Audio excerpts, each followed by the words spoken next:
Thanks to the Friends Band. We love them. Well, good morning. We're going to open with our opening song, and it's in your program, and it's lavender, I guess. Lavender would be a good word for it. Lavender sheet. And so you can follow along with the words. So let's all stand if you're able and willing.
Well, good morning. Good morning. Welcome to the Portland Center for Spiritual Living. I'm Reverend Bridget McCann, the Senior Minister and Spiritual Director here. And it's always... Oh, okay. Well, thank you. It's always my pleasure to be with you. And by that, I mean those of you who join us online as well. We can feel your presence with us, and thank you.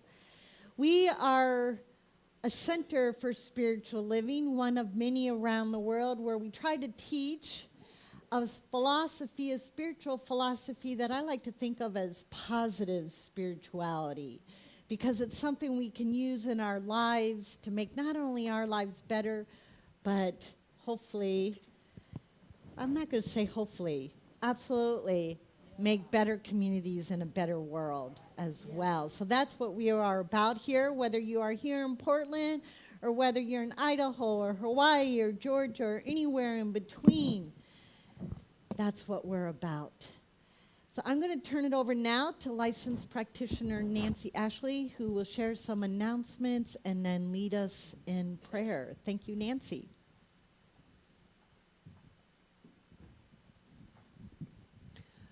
Good morning. My name is Nancy Ashley, licensed practitioner here. My pronouns are she and her. It is my honor to be with you today. A special welcome to anyone who may be with us for the first time. If you are here in the sanctuary and it's your first time, there are welcome packets that look like this at the front by the door. For everybody in our virtual community, the same packet information is available for our global community on our website, cslportland.org. Both contain information about who we are, what we stand for, and how we might serve you. On our website, you can also sign up for informational weekly emails and register for classes and receive a free gift on your birthday. Just a quick reminder at this time to silence your cell phones or any other devices that you have, if you haven't already done so. Also, to keep our carpet clean, which we're always going to call our new carpet, please refrain from bringing any food into the sanctuary and bring water in clear bottles with tight lids. And there are some in the community room if you need one. Anything else can be placed in the community space or on the entry door table. Thank you. So we have our Wednesday night meditation online every week. The Zoom link is on our website, and we invite everybody to participate in that. It's a nice midweek reminder. So licensed practitioners Doc Wilson and Kate Barrett are serving on High Watch, holding the sacred container of consciousness in the sanctuary and on our website, on our virtual community. So thank you both, Kate and Doc. Our special music today is we're welcoming Peter LeClaire.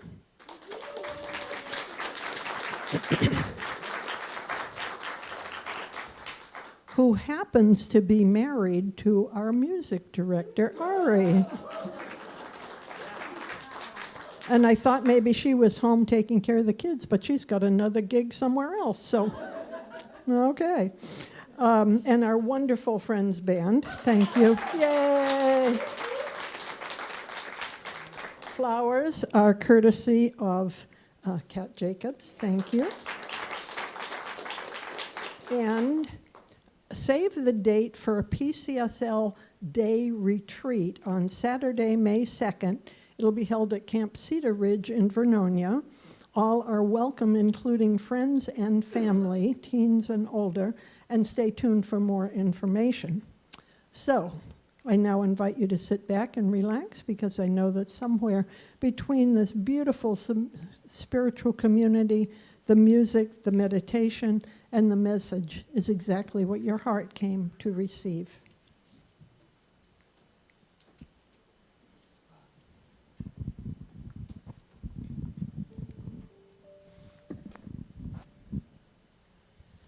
So we'll take a big breath and relax and settle in for our meditation.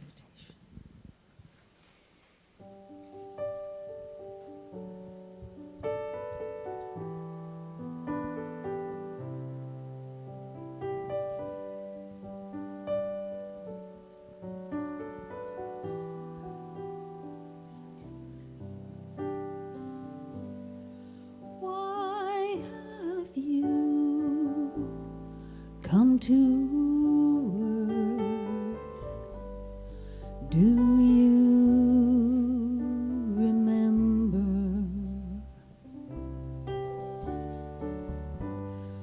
why have you taken birth? Why have you come to love, serve, and remember? To love, serve, and remember.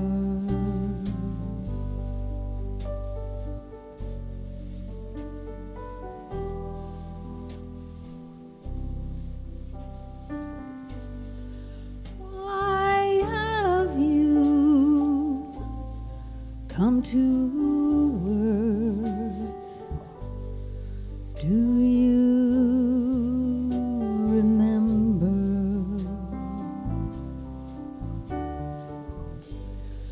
why have you taken birth? Why have you come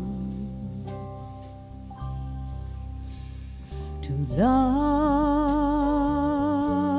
love, serve, and remember? To love,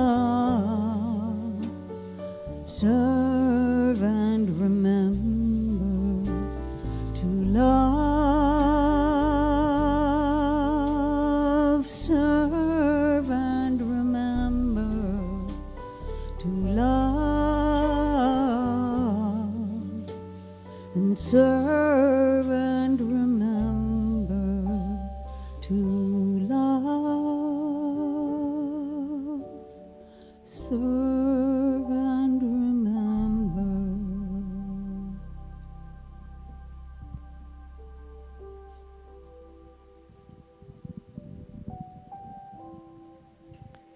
Knowing that there is just one power, one presence, one energy, one consciousness. It is what I call God or Spirit, and it is everywhere present, in, through, and as each of us. And we have come to remember the truth of our being. We are here as vehicles for Spirit on earth with all the love and wisdom, peace, harmony, joy, wholeness. All of these qualities are fully present, available to each of us as we remember. And so I know that I am an individualized, unique expression of the one, and that is true for each person here and in our virtual community, that we are all beings of Spirit here to remember. And so I claim and affirm for ourselves today and for all beings in the sound of my voice and all beings everywhere, that we are here to show the love, the wisdom, the joy of living, of knowing the truth of our being, of knowing that Spirit is always available, that Spirit is here for us, giving us, through intuition, the guidance, the support, the protection that we need, knowing that we are beings of God. And so I am just so grateful to know this truth, to know that there is always support available, that I am always loved, that we are all always loved. And so I just release my word into the action and activity of the law, knowing that it is done here, now. The law always says yes. I release it, I let it be, and together we say, and so it is.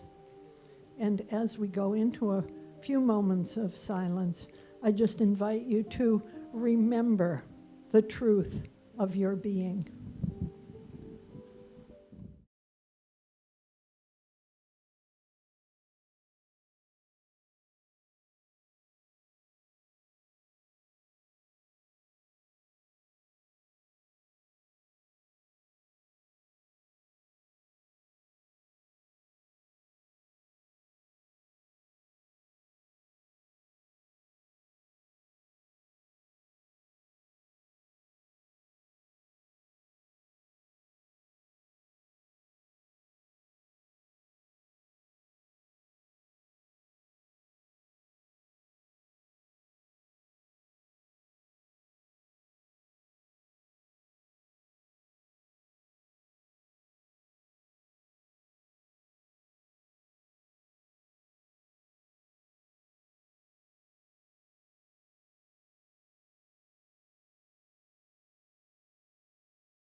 So today we get to conclude our 4-part series of videos brought to us by our friends at CSL Dallas, entitled Black Evolutionaries in Science of Mind.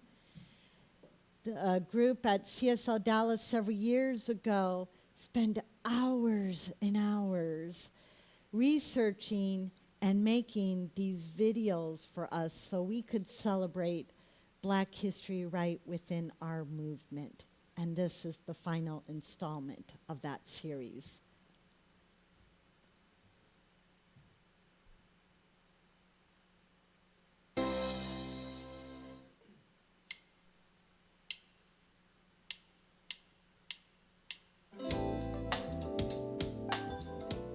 Here's a little known Black history science of mind fact. Pearl C. Wood was born in a small Arkansas town in 1892. A teacher, she became a seeker of spiritual truth. She relocated to Kansas City, where she became active in church and civic work. In 1930, she went to California. There she visited various churches but could not find the spiritual uplift she desired until one day a voice inside her said, "The thing you're looking for is within you." She returned to Kansas City and became an ordained minister in the Metropolitan Spiritual Church of Christ. A short time later, she permanently moved to LA and founded Triangular Church of Truth in her living room in 1932. She became affectionately known as Mother Wood. The church grew, and 24 years later, in 1956, she affiliated with Religious Science. Ernest Holmes loved Mother Wood's ministry, and at one event stunned the crowd announcing, "If she's your mother, then I'm your father." When Mother Wood retired in 1972, her son-in-law, Dr. Philip Pitts, became senior minister at Triangular Center for Spiritual Living. And when he retired, her grandson, Reverend Greg Pitts, stepped into leadership. Mother, son-in-law, and grandson, 3 generations of strong spiritual leadership. Dr. Pearl C. Wood, a Black evolutionary in science of mind.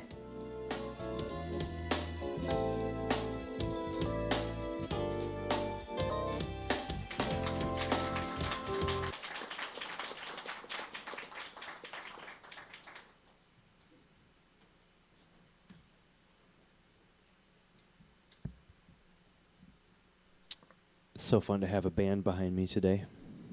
Very excited to have a band. Thank you all for greeting me. My name is Peter LeClaire. I'm happy to be here on this stage. I got to come a few weeks ago and watch my wife play music, and you'll see her here often. In the meantime, you get me. We're going to play a tune that I recently wrote to a famous prayer called the Serenity Prayer, and so we're going to call this song A Prayer for Serenity. Sounds like at least 2 of us know it. I apologize for the words that will be slightly different, but maybe you'll get it by the end. We'll get a lot of chances at it.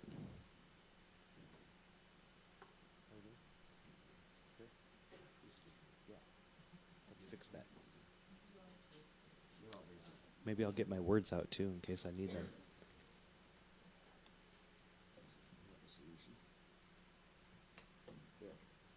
There you go. Strapless. Okay. 1, 2, 3.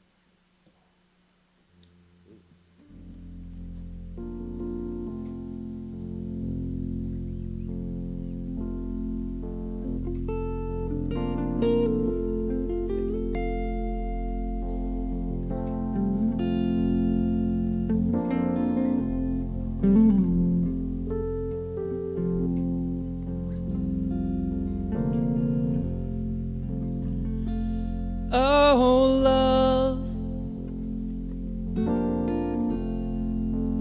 give me serenity. There are so many things I cannot change. Give me courage to impact the things I can. Give me eyes so I can see that which is mine.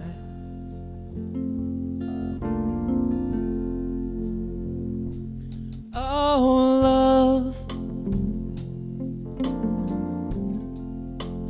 give me serenity. There are so many things I cannot change.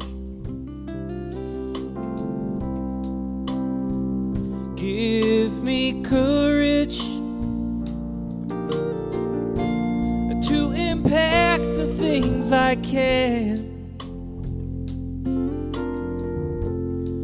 Oh, give me eyes so I can see that which is mine. Oh, love, I'm praying for serenity. Oh, love, praying for peace.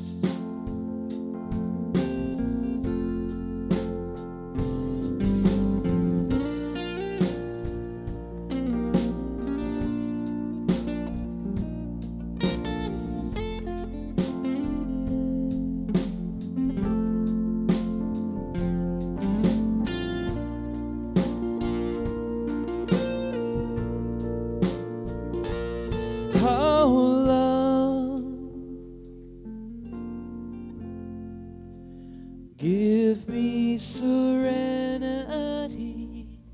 There are so many things I cannot change. Give me courage to impact the things I can. Oh, give me eyes so I can see that which is mine.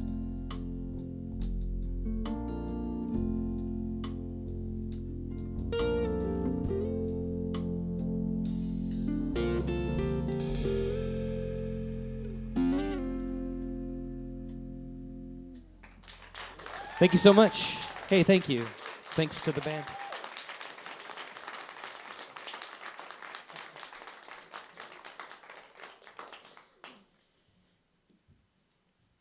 Thank you, Peter, and the band. All right. The band.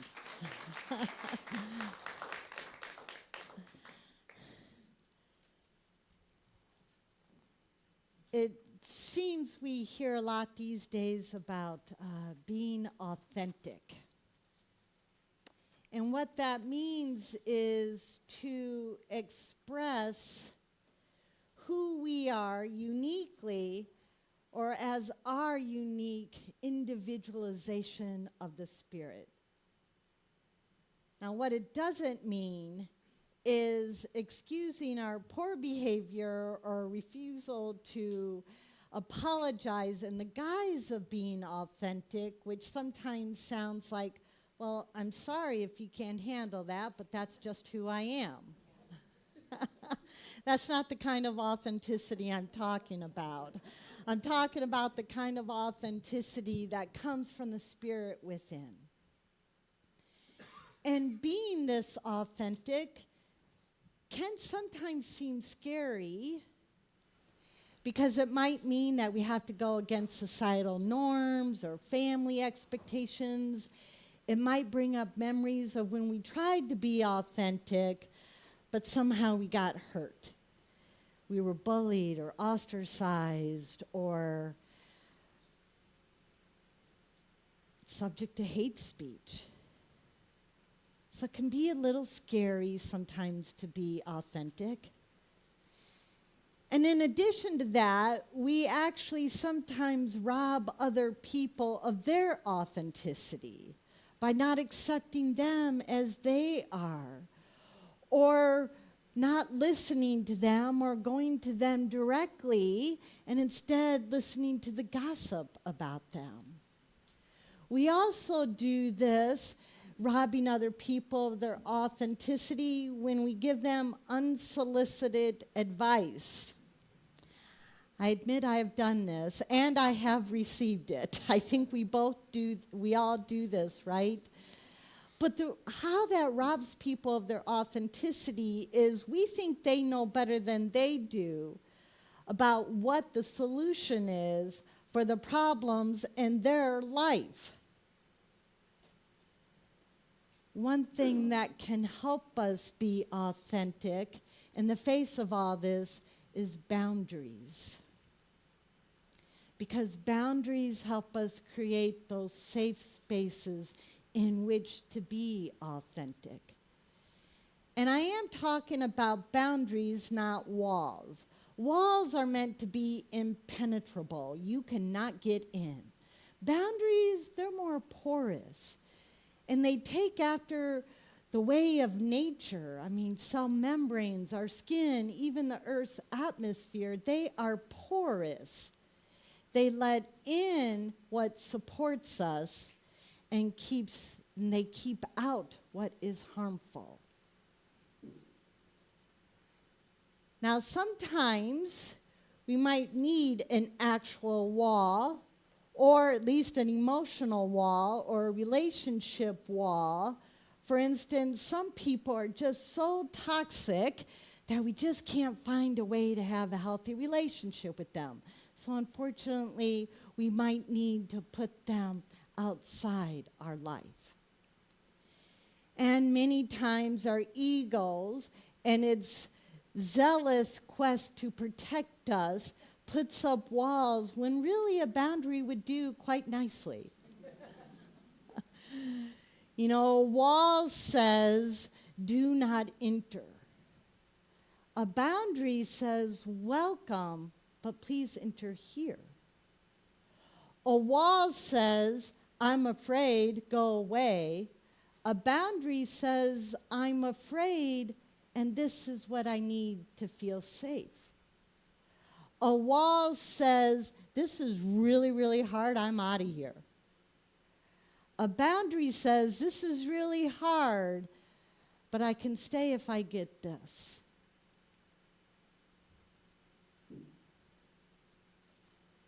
Nancy Levin defines a boundary as a limit that you set to define what you will or will not do, or what you will or will not accept or tolerate from others. Boundaries have elements of both protection and expression, helping us with what gets in, what stays out, and some things once let in might need to be shown the exit, right? And boundaries help us protect ourselves in really healthy ways. They help us protect ourselves from undue outside influence. They help us with our self-care. What am I willing to spend my time and energy and resources on in a way that feeds me and doesn't diminish me? They help us protect ourselves so we can feel safe. And they protect what we hold sacred about ourselves and will not allow to be violated. Boundaries also create outlets for self-expression. I call this the holy no and the sacred yes. Sometimes we need to use the holy no, that isn't me, I am not going to do that, so we can make room for the sacred yes. Oh yeah, this is me. This feels good. I can do this. And when we use our holy no and sacred yes, we need to remember what the author Paul Coelho says. When you say yes to others, make sure you're not saying no to yourself.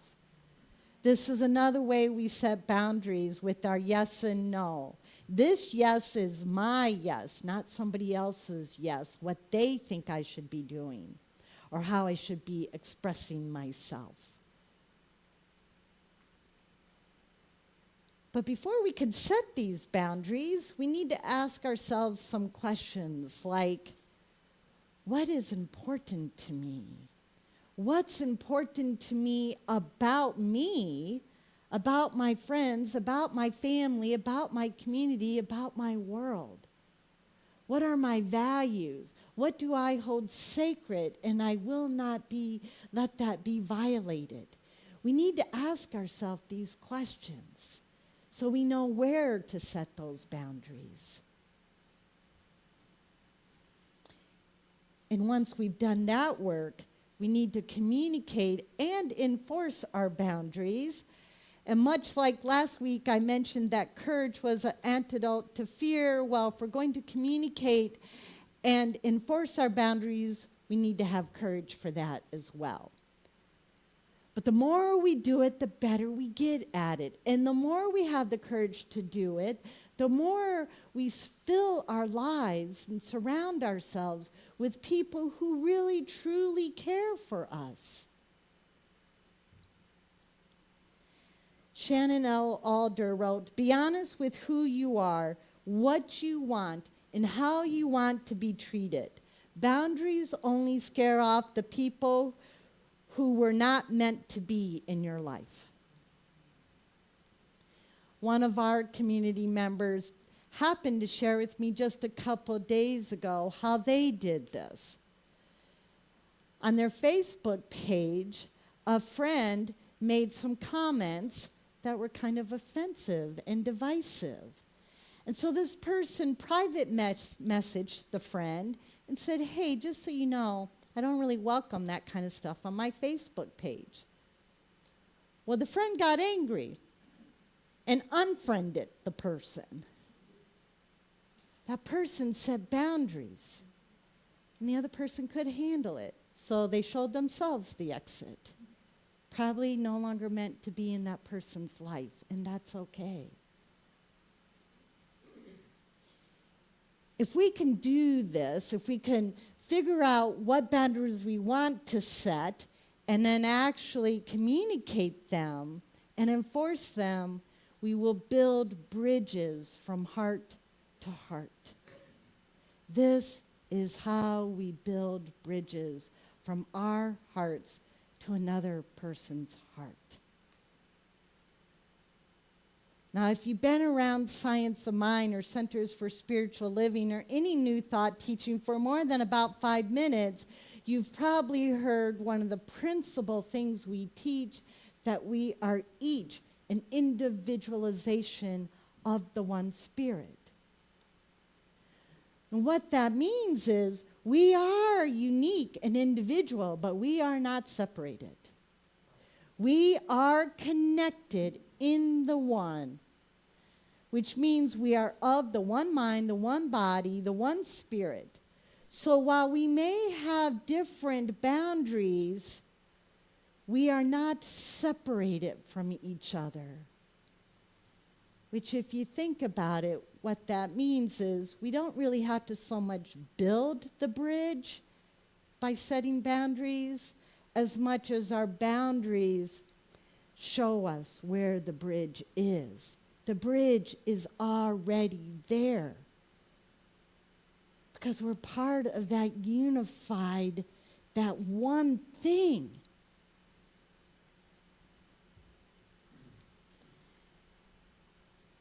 Sharing our boundaries is actually an act of love.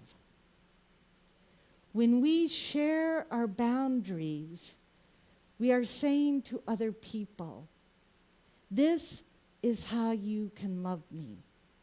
This is how you can respect me and honor me. This is the bridge to me, to get to know me. When we don't share our boundaries, it's as if we're saying, well, I guess I'll let you treat me however you like because I maybe don't have a lot of self-respect. And this actually serves no one. It just leads to resentment. Brene Brown said, compassionate people ask for what they need. They say no when they need to, and when they say yes, they mean it. They're compassionate because their boundaries keep them out of resentment. One big way setting boundaries does this, if we set boundaries and communicate those, we help other people not step on the landmines that we set, but they don't know where they're at. That's one big way we can keep from being resentful. It's also an act of love to respect other people's boundaries. After all, they have had the courage to say to us, this is how you can respect me, this is how you can love me, and it is an act of love to do just that. It's saying, I see you, I hear you, I respect you enough to meet you on this bridge. My God meeting your God in the one God.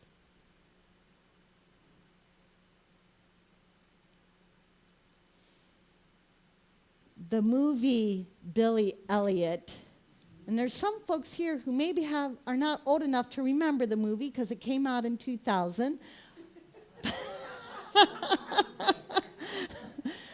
But it's a great movie. It takes place actually in 1984 in a small town in England, a coal mining town. The miners have been on strike for a long time. There's a lot of financial stress in a lot of the households. Billy is 11 years old. His mother has recently died, and he's just not connecting with his father. They're constantly butting heads. And you kind of sense that Billy feels like he's on his own. Well, despite the financial stress in the family, Dad does give Billy money each week to take a boxing lesson with the other young boys down at the community gym. And one day, Billy notices at the end of the boxing lesson that on the other side of the gym is a group of girls and girls only dancing. They're in a dance lesson. He likes that idea a whole lot better than boxing. So before long, he's using the money Dad gives him for boxing lessons to go to dancing lessons. Dad finds out about this, and he is furious, and he confronts Billy about it. He tells Billy, dancing is not for boys. In this town, boys box, girls dance. And Billy's like, no, Dad. Dancing is very natural, even for boys. And then he goes a little further, and he says, what are you saying, Dad? Now, you know from the context of the movie that question to his father, Billy is saying, dancing is not just for what they call puffs. It's a very derogatory word for gay boys. Well, Dad's not having any of it. He's like, not only are you not having dance lessons, but no more money for boxing lessons. Well, by this time, Billy's dance instructor has noticed that he has an extraordinary natural ability for dance. So she continues to teach him on the sly. And she even goes so far as to get him an audition with the Royal Ballet Academy and helps him prepare a dance for the audition. Due to a family emergency, Billy misses the audition. But he doesn't stop dancing.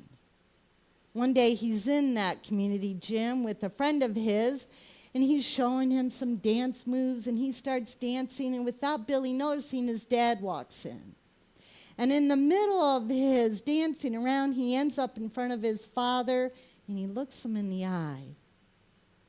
And you just for a split second, you see some fear, but then he takes off, and he dances his heart out.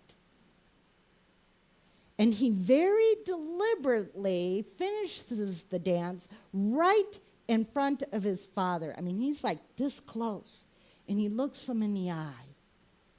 And without saying a single word, Billy is setting boundaries with his father. He is saying, you can take away my dance lessons. You can think that I am something I am not, but you will not stop me from dancing, Dad. Billy is saying no to his father and saying yes to himself. But something happened in that gym. Dad got to see what a natural talent his son is. So he did an extraordinary thing. He crosses the picket line to go back to work. Now, this is a huge no-no in this town. In fact, his older son, who is also a miner, says, Dad, what do you think you're doing? You cannot cross the picket line. And Dad says, it's for Billy. He could be a genius. I had to give him a chance. And not only that, but all the miners come together and raise enough money so that Billy could take a trip to London for an audition. for the Royal Academy Ballet. And of course he gets in. He gets accepted because what would be the point of the movie? But, right? So you know he's going to get in. But the movie ends years later. Billy is the lead male dancer in Swan Lake. And his brother and his father make the trip to London. They find their seats, and Dad says to an usher, "Tell Billy Elliot his family is here." Young Billy had the courage to set some boundaries with his father. He had the courage to say, "Dad, if you want to love me, you have to accept me as I am. And this is how you can love me." And his dad met him on that bridge. And they had a wonderful relationship after that. Billy's unique expression was allowed to come out. And his dad was able to have this beautiful relationship with his young son. Boundaries build bridges. So I encourage each of us this week to just spend a few moments thinking about, where in my life are my boundaries working for me? Where do I maybe need to set some boundaries and communicate them and enforce them? And let's not forget, let's also think about, where have I maybe not done such a great job of respecting other people's boundaries? Let's build some bridges, because Lord knows we could use more bridges from heart to heart in this world. Let's pray. I invite our practitioners and ministers to stand and to hold this prayer in their hearts and in their consciousness.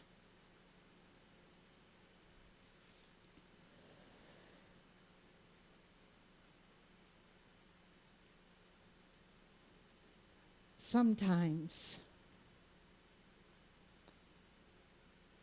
as in this moment, when I let myself remember that there's only one thing going on in the universe, feels a little overwhelming in a really good way. To remember that it is immense, it is infinite, it never stops loving, it never stops creating. And sometimes I imagine that all of creation is God's dance, just for the pure joy of it, and no other reason. As if it delights in feeling its own warmth and light and love and wisdom and peace. And how good it is to know that we are each part and particle of it.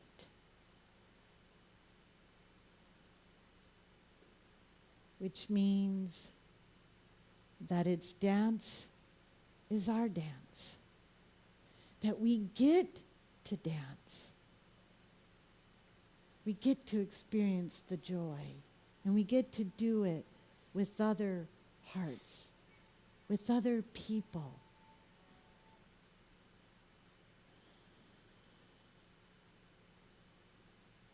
We get to say, meet me on this bridge. And let's love each other. Here. Now. Because the world needs it. And I need it. And you need it. And we need it. So that is my prayer. And I let it rest gently in the loving arms, in the immense, warm, loving arms that receives it and says, why, yes, of course, my child. I built that bridge for you, and for you, and for you. And so it is.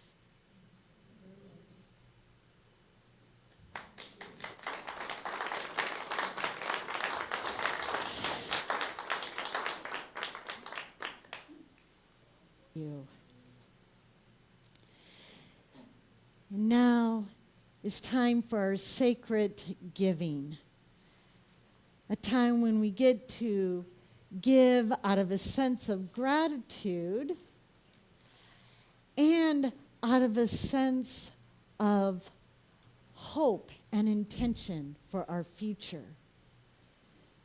I thank you for all your gifts, whether you give here, whether you give by auto tithing, whether you give online at cslportland.org. Thank you, thank you, thank you. I invite our ushers to come forward, and I invite you to bless our offering as we say together as call and response. I bless these sacred gifts.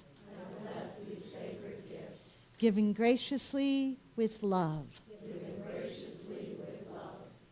I know that these gifts bless, heal, and prosper all that they touch. I know that these gifts bless, heal, and prosper all that they touch. In giving, I'm grateful to be richly. In giving, I am grateful to be richly. Lavishly. And abundantly blessed. And so it is.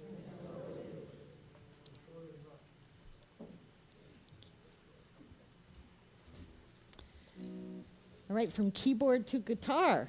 That's All right. right. Moving around. making my way around the whole stage here. Good. Well, I'm feeling really good about my selection after hearing Bridget's chat. This is a song that I recently wrote, and it's called, it's got parentheses, which I always enjoy in a song. This song is called I Can Love You Better, parentheses, because I love myself, end parentheses. Yeah, right. Feel free to sing along as you figure it out.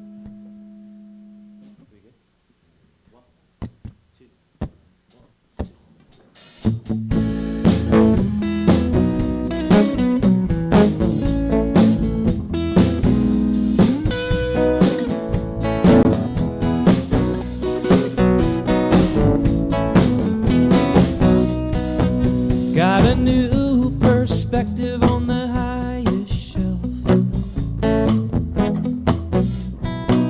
I didn't need to reach what wasn't on my level. And now that I've found a finer state of health, I think I can love you better 'cause I love myself. Well, I left behind a personal brand of hell. I was fetching out the water from a deep, dark well, and I would carry it home on the back of my shelf. But now I can love you better 'cause I love myself. Oh yeah, I can love you better 'cause I love myself. Oh, I don't need you to need me, but I needed to find it deep inside. I wouldn't say it came easy. I still gotta get out to read the guess I came home from that wishing well. No, I can't begin to fathom just how hard I fell.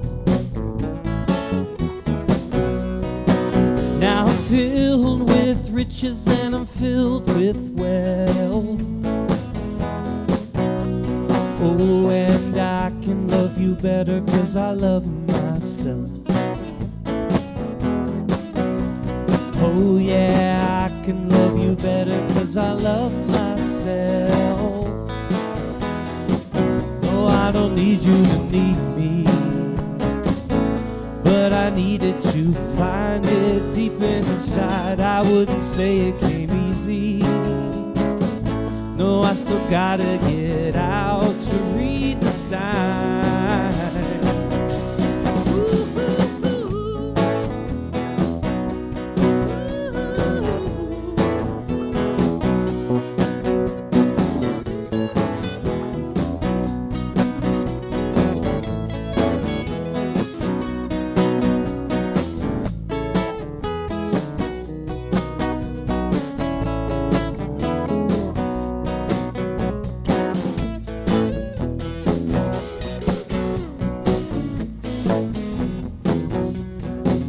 With my new perspective on the highest shelf. No, I don't need to reach what isn't on my level. And I'm hoping with my newer, finer state of health, oh, that I can love you better 'cause I love myself. Oh yeah, I can love you better 'cause I love myself. Oh yeah, I can love you better 'cause I can love you better 'cause I love myself. Hey, I can love you better 'cause I love myself. Hey, I can love you better 'cause I love myself.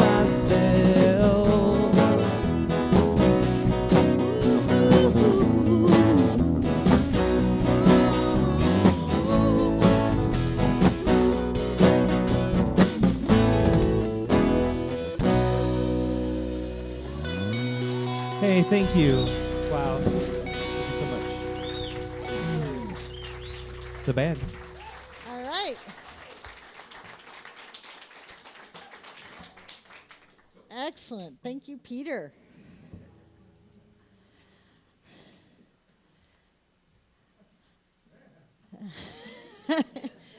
You like that, Wiley?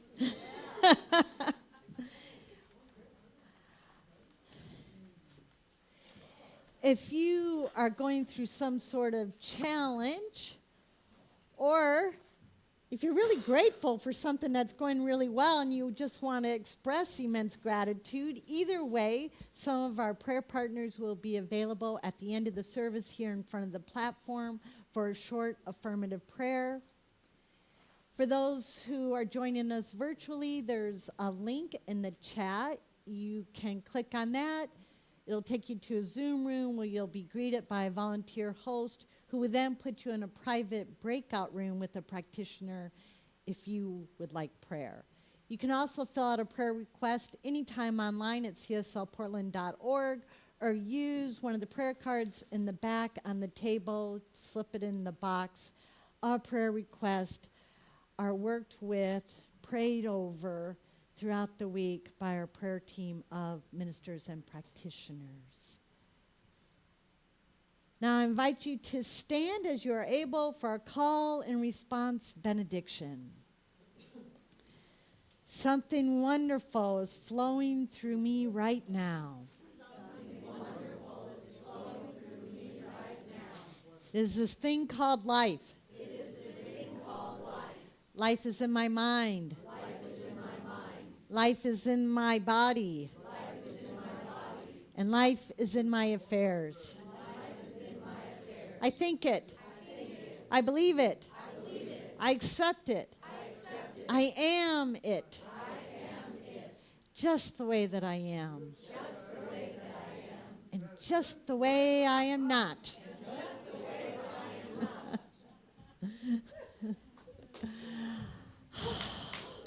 if at any time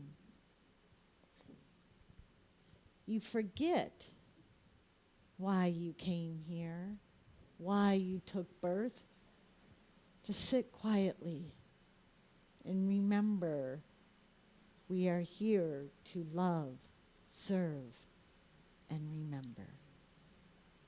And so it is. All right, let's close this out with Let There Be Peace on Earth.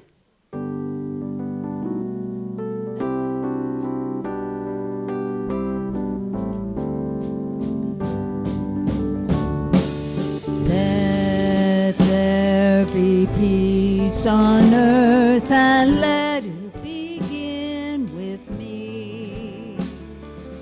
Let there be peace on earth, the peace that was meant to be. As God, as Creator, family all are we. Let us walk with each other in perfect harmony. Let there be peace on earth, and be the moment now. With every step I take, let this be my joyous vow. To take each moment and live each moment, peace eternally. Let there be peace on earth, and let it begin with me.